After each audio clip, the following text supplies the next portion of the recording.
Could you repeat the first question?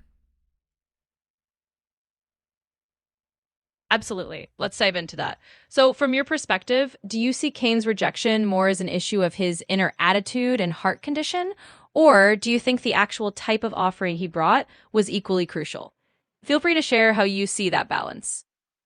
Yes, the worship involves two elements: offering our bodies, which means our lives, as well as offering our material possessions to God.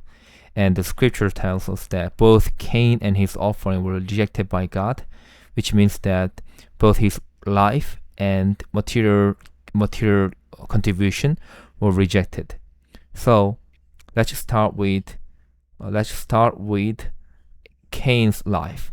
Cain's life was rejected mainly because his life was uh, mainly because his life was evil.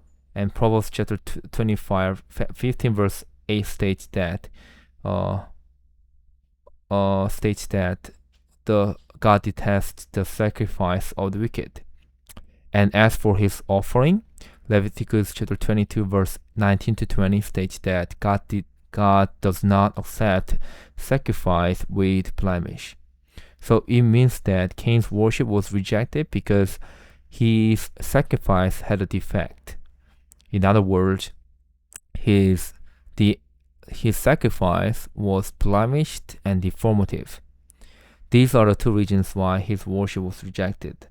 Therefore, we must, in order to offer to God worship acceptable, in order to offer worship acceptable to God, both our lives and material contributions should be unblemished, without any without any defect.